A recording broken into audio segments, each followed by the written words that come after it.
Hi everyone, this is Stacy Reynolds, and today we will be reviewing how to construct a run chart using Microsoft Excel, as well as how to interpret a run chart. So let's dive in with this example that I have. So let's say that unit leadership has been working to improve compliance with chlorhexidine gluconate, or CHG bathing, on an oncology unit. And we know that CHG bathing is an evidence-based strategy to reduce the risk of bloodstream infections. Their goal is 95% compliance, but the unit hasn't met this goal in the last 12 months. As a unit-based leader, you have been tasked with leading a multidisciplinary team to increase CHG bathing compliance rates. You complete a retrospective chart review over the last 12 weeks to collect baseline data. So let's go over kind of how you construct a run chart. First, the x-axis is usually time, and this is usually either in weeks, months, quarters. It really just depends on what data you have available. It is important to remember that for a run chart, to be able to use those probability-based rules for interpreting a run chart, you need to have at least 10 baseline data points. Also, to see signals of improvement after you've implemented some practice changes, you should have at least 5 or 6 data points to be able to see a shift or a trend. So if you're collecting data and you only have about 3 months to collect post-implementation data, if you collect data on a monthly basis, those 3 monthly data points really aren't enough to be able to see a signal of improvement. In that instance, I would highly encourage you to try to collect your data on a weekly basis, because then over those 3 months, you would be able to collect 12 or 13 data points. If what you're collecting is only available on a monthly basis, you would need to extend that post-implementation data collection period to 6 or 12 months to be able to see a signal of improvement. So again, our x-axis is time. Our y-axis for this example is compliance. And it is important to know that because we can only have 100% compliance at most, we want to make sure that our y-axis only goes to 100%. For our median, we need to calculate our baseline median, and then we're going to lock and extend that median into the future. And for this example, we're going to lock and extend it into the future for another 12 weeks. We also need to include a goal line, which we have in the example as 95% compliance. And we need to appropriately label the axes, include a title, and make sure our run chart has a legend. When we're finished creating our run chart in Excel, we're going to copy and paste it as a picture into our Word document. So let's get started in creating this run chart. So here we have our 12 weeks of baseline data. I'm just going to simply copy and paste all of this information into Excel.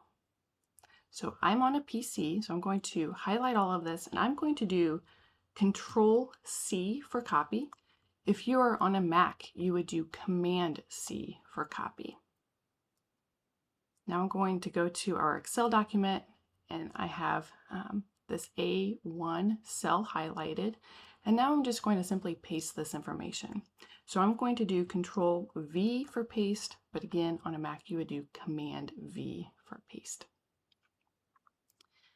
So here we have all of our information. We have our weeks and our CHG bathing compliance. Now, if when you copied and pasted this over, let's say this entire title isn't visible, which is sometimes happens in Excel, one way to automatically just kind of expand that column is to come up here in between columns B and C to where your cursor changes into this kind of cross, double click, and then now you can see that that auto fit your column. So as I mentioned before, we are going to lock and extend our median into the future for another 12 weeks. So let's go ahead before we get started and just add those additional 12 weeks. So what you could do is come down here and manually type in, week 13, week 14. That's a little tedious. We're going to have Excel do this work for us. So I'm going to delete this, and I'm going to click on the cell that says week 12. And you can see in this bottom right-hand corner is this square. I'm going to hover over the square until my cursor changes to form a cross. Then I'm just going to simply click and drag. And you can kind of see that Excel recognizes that there's this pattern and will automatically fit it to week 14. Next, we also need to include our median and our goal line. So now let's calculate our median. So I'm going to come over here, I'm going to type in median so I know what value is in this box. And I'm going to click the equal sign. So anytime you hit equals in Excel, it knows that some kind of formula or function is coming. So I'm going to type equals median. I'm going to open my parenthesis, and I'm going to come over here and click and drag all of this baseline data. I'm going to close my parenthesis and hit enter. And here we have our baseline median of 43%. So let's do that one again. So again, we're going to come in here, hit our equal sign, median, open parenthesis, click and drag all of this information, close parenthesis, and hit enter. And you can see that that formula is also showing up here as well. All right, so now under median, I'm going to type in 43%. And again, we're going to lock and extend that so that median shows up all the way to week 24. So one quick way to do this in Excel is to click in this cell that says 43%. In that bottom right corner where there's a box, hover over it until your cursor changes to a cross, and then just simply double click. You can also click and drag to week 24, but I found that a really simple way is just to double click and it will automatically extend your median to week 24. Let's do a similar thing with our goal, we know is 95%. We click back in this cell, hover over this bottom right corner where there's a square until my cursor forms a cross, and then double click. So here we have all of the data that we need to construct our run chart. So now is the fun part where we actually get to develop the run chart. So we're going to highlight all of this data because we want all of this in our run chart.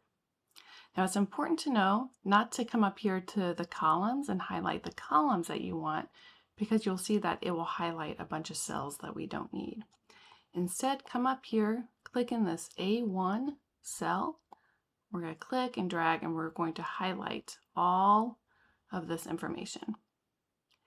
I'm going to come up here to the Insert tab, and you'll see in the middle of this Insert tab there's lots of different options here. So there's bar charts, pie charts, different things like that. But for our run chart, this is really a line graph. So I'm going to click here where it looks like a little line, and we can just simply click this first one here. So here we have the start of our run chart. Now it is important to know here sometimes Excel doesn't always understand, that something can only go to 100%, as I mentioned before. Here it only does go to 100%, but let's say when you put it in here for whatever reason went to 120%. There's a really easy way to fix that. You can just click in this y-axis here, right click, and click Format Axis. And it pops up this panel here. So here it says the minimum is set at 0 and the maximum is set at essentially 100%. So sometimes you might have an Excel document that actually looks like this where it goes to 120%. What you would do is just come over here to where it said maximum, make sure it's just set at 1, and it will automatically go from 0 to 100%. But you can change, depending on whatever data you're looking at, the minimum or maximum, and then what unit of measurement you want it to go by. So right now it's just going by tens. Okay.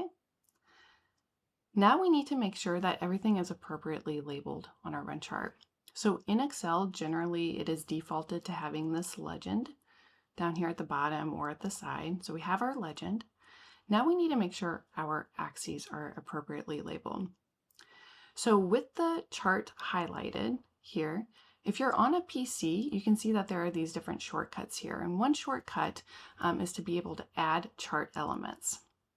And this really isn't an option on a Mac. So it's within the chart design tab for either a Mac or a PC. So we'll just use the chart design tab since that's available for both PCs and Macs. So click on this chart design tab. Over here to the far left, we have this option of add chart element. So we can click that. You can see that there is an option for axes titles. And so you can do a primary vertical and or a primary horizontal. So let's make sure to do our primary vertical. So you can see it added this like little text box here. And this is CHG bathing compliance. We can also come over here and add a primary horizontal axis. Now it's kind of obvious that this x-axis is time, so you may not need this, but if you want to, you can also add this. And we can just say this is the time frame. Now we also need to add our chart title.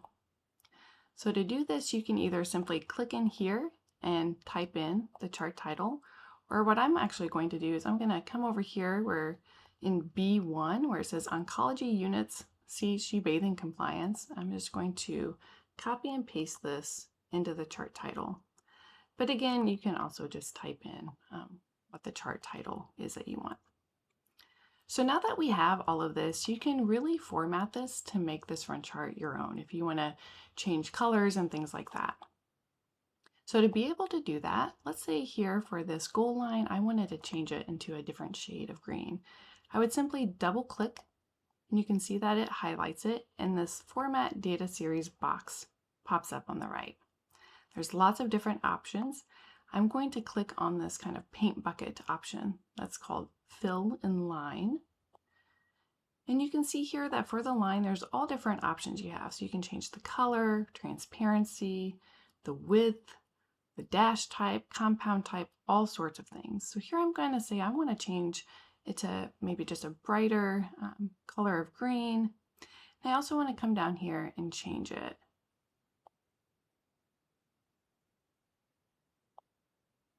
So there are dashed lines.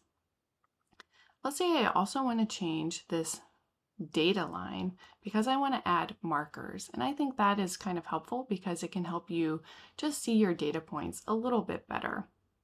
So I'm going to double click on this data line. And again, I'm going to click on this paint bucket fill in line option. And you can see up at the very top that there's an option for marker. I'm going to go to marker options.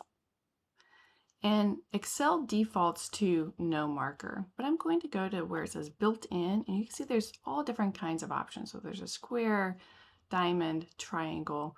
There's even an option down here for picture. So if you worked, let's say, in neuroscience, you can make all of the little data points little brains or something like that. So you have an option of being really creative with this. I'm just going to go here with this kind of basic diamond shape. You can make it bigger. You can also make the color of the actual marker different. Let's say if we wanted it to be like a different shade of blue here. So that looks pretty good. This is the start of our run chart. And so now I'm going to copy and paste this into our Word document.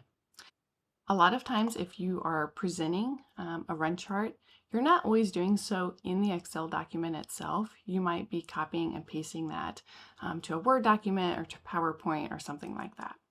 So with the chart highlighted, I'm going to do, again, Control-C for copy.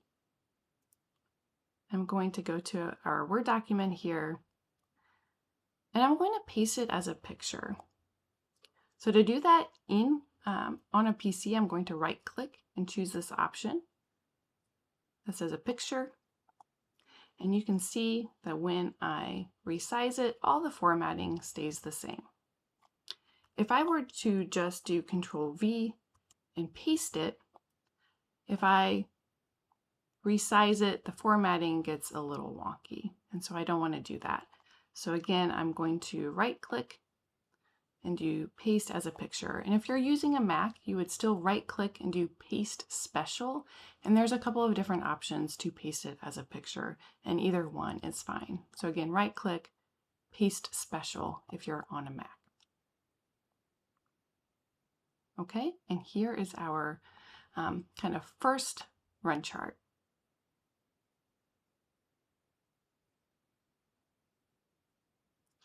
So let's kind of keep moving forward here with our QI project.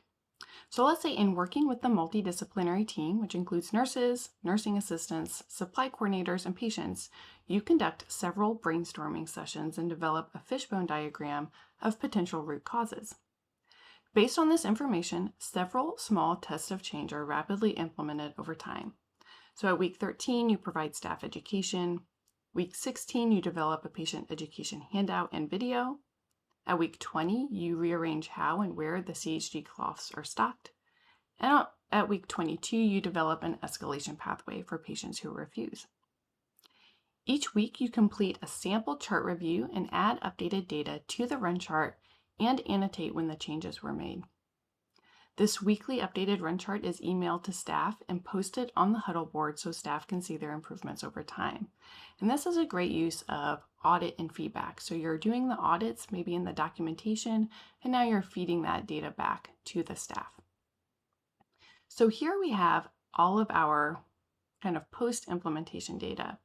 It is important to know that during a real QI project, you would be adding this data to your Excel document on a weekly basis. So you wouldn't be waiting until week 24 to add all of this data.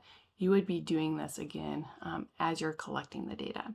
But for purposes of this example, we're going to say that we have all of this data at once.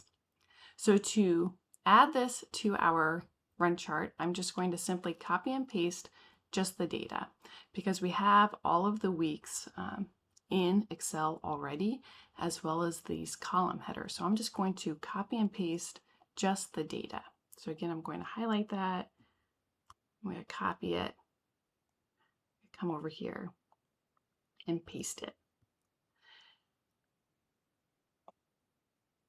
Okay, and now we have our updated run chart, which looks pretty good. So now I'm going to copy and paste this as a picture again back into our Word document because it's the updated version. So I'm going to click on this, I'm going to copy it. And again, I'm on a PC, so I'm going to right click and do paste as a picture. If you're on a Mac, you would do right click, paste special, and paste as a picture. Here we go. And so now we are also going to annotate when those changes are made. So again, during a real QI project, you would be annotating as you went along, but here we're going to annotate for those 4 different practice changes that we made. There's a couple of different ways that you can do this in Excel or Microsoft Word or PowerPoint, whatever platform that you're using is all very similar how you do this.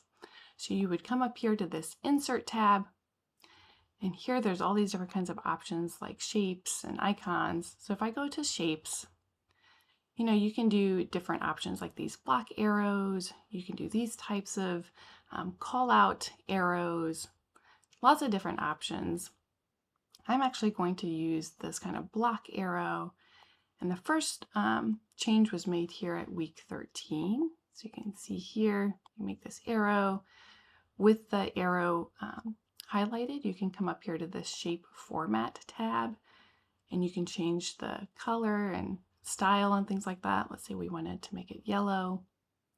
I'm going to go back to insert shapes and I'm going to insert this kind of text box here. And I'm going to type in here that this was PDSA number 1. Or you could actually type in what practice change was completed, anything like that. So here we have practice change number 1. There's obviously different ways again of doing it. So if I come down here to shapes, if you wanted to do one of these call out boxes, another change was made, I believe at week 16. You could do, PDSA number 2, however you really want to do it. I'm just going to copy these arrows. So we're going to move over here to week 20 and 22. I'm also going to copy this a couple times, move it over.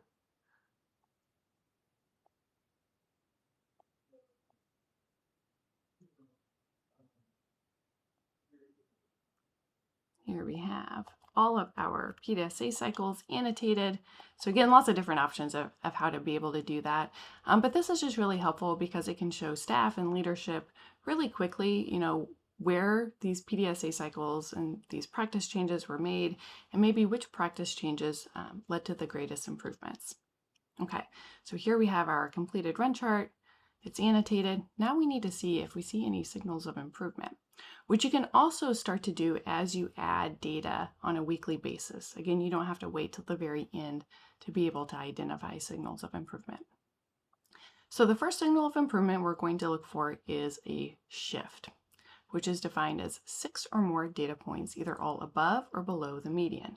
It just depends on what kind of data you're looking at. For this example, CHG bathing compliance, we want higher numbers or better.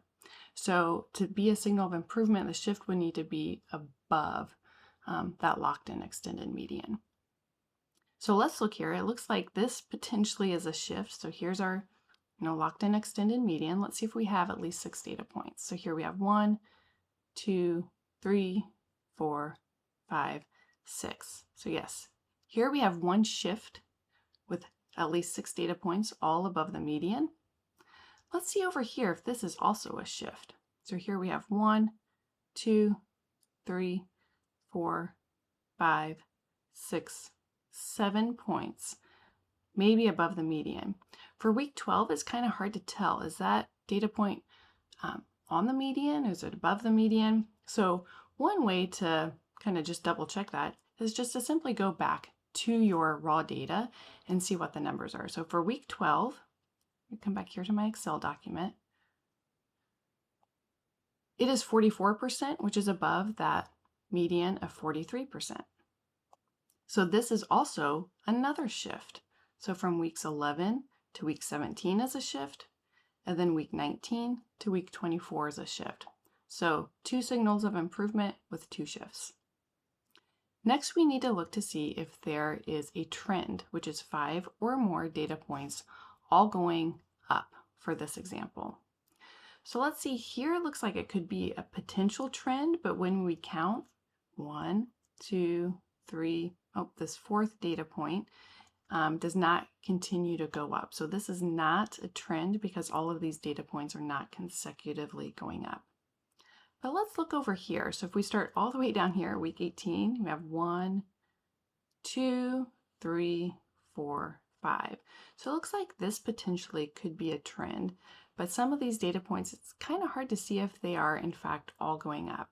So again, you can just double check this by going to your raw data. So we're going to look at starting at week 18, and we can see at week 18 to 22, which is 5 data points, they are all in fact all going up. So that is a trend. So we have 2 shifts and 1 trend in the right direction. Next, we'll count how many runs we have. So the first thing to do for counting runs is to see how many data points do not fall on the median. So we have 24 data points, but let's see, do any of them fall on the median? It looks like some of them are kind of close to the median, but let's go back again to our raw data to see if there are any data points that fall directly on the median of 43%. So here we have, week 6 is at 42, so it's close, but it's not at 43. Week 9 is also at 42. Week 12 is at 44. So there are actually no data points that fall directly on the median. So we have 24 data points that do not fall on the median. Next, let's count how many runs there are. And there's 2 main ways to count number of runs. The first way is to count the number of times the data line crosses the median and add 1. So let's do that option now. So here we have 1, 2, 3, 4, 5, 6, 7, 8. It crosses the median 8 times, plus 1 is 9. So there are 9 runs for this run chart. Let's calculate it the other way, which is to count the number of times or number of kind of clumps of data on each side of the median. So here we have 1, 2, 3, 4, 5, 6, 7, 8, and 9. So we arrive at the same answer. There are 9 runs on this run chart. Let's go to this table here to see if that's too few runs.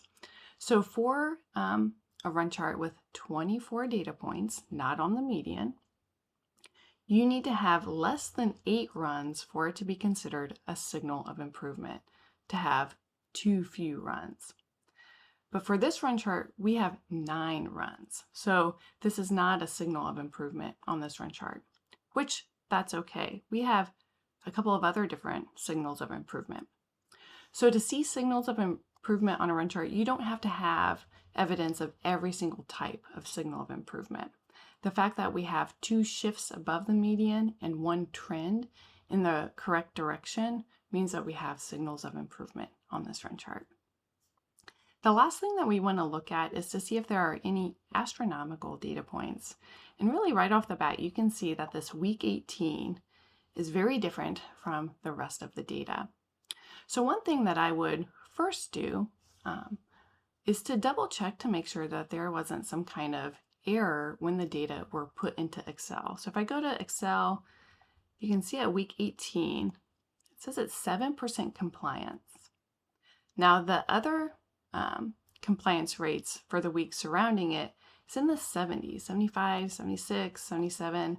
So one thing might be, maybe this was actually supposed to be 77% compliance, but somebody put in the data wrong. So that's one thing to just double check. And you can see that on the run chart, that becomes really evident.